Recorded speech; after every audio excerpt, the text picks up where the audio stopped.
Hi friends. So I was talking to someone for a podcast interview today, which I can't wait to share some of this. It is the Shake Me Awake podcast with Jen, if you want to look it up and see what other stuff she has talked about. But as soon as stuff comes out and she is sharing clips, I will be sharing them here. Don't you worry. And one of the things that we were talking about today was, how do you overcome that feeling of fear, especially as somebody who has escaped religious trauma, left a toxic religious space or whatever?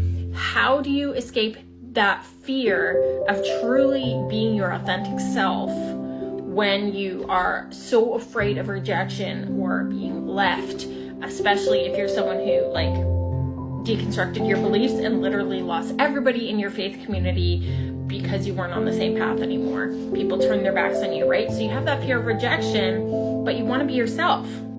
So there are a couple things there that are really important to note. The first thing is that when you are someone who maybe has rejection sensitive dysphoria because of the religious trauma that's wrapped up in the rejection that you experienced, and this also goes back to the whole if you sin, God rejects you kind of thing. So it's all part of the brainwashing and all part of the cult mindset, but it leads you to want to really suss out if people are safe, if people can be trusted with your story, with your beliefs, with the path that you walk now, because you've basically been told that it's not safe, that all the people that you've known your whole life are not safe. And so you really want to suss out these people. You want to make sure that you are aligning yourself with people who are going to be supportive and encouraging. But the problem, and that brings us to our second thing, is your intuition. So many of us grew up being groomed and brainwashed and told that it was not right for us to trust ourselves, that we could not trust our inner knowing. And so we were cut off from our intuition. And in order for us to be able to really thrive and show up as our authentic selves and surround ourselves with the right kind of people, we need to heal that piece of us so we can have that connection to our intuition again, so we can tap into that inner knowing, so we can know what it feels like in our body when something feels right and something feels wrong for us personally. It's not putting that on anyone else, it's just knowing what's right for you. So do you feel it in your gut? Do you feel it in your heart?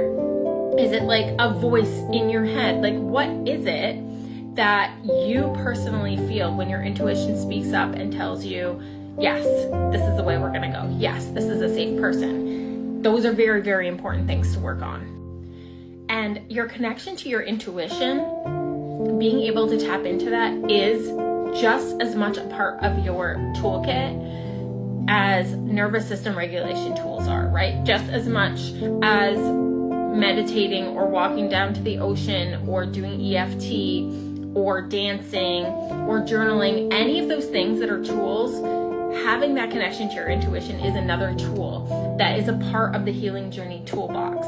So it's the difference between, me 5 or 10 years ago and me today, being able to know that I can check in with my body, I can check in with myself and see if something is a yes or a no. And so this is something that we are going to be working on as we are navigating that healing journey. And it's definitely something that might come up in the 6-month program that I'm running in the fall.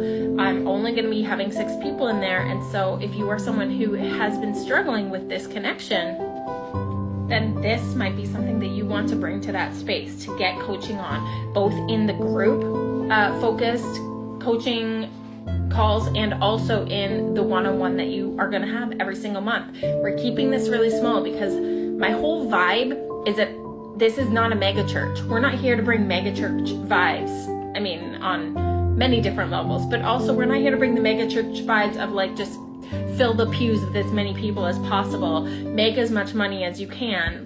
That's not the vibe here. The vibe here is, how can I help support just a handful of folks as they're navigating their healing journey in a way that makes it so that there's time for us to really dig in and uncover some of the stuff that might be keeping you stuck and really help you take where you are at right now and move forward in a really powerful and dynamic way. Step into your purpose, step into that confidence, and be able to step into that authenticity without fear of rejection. Check the link.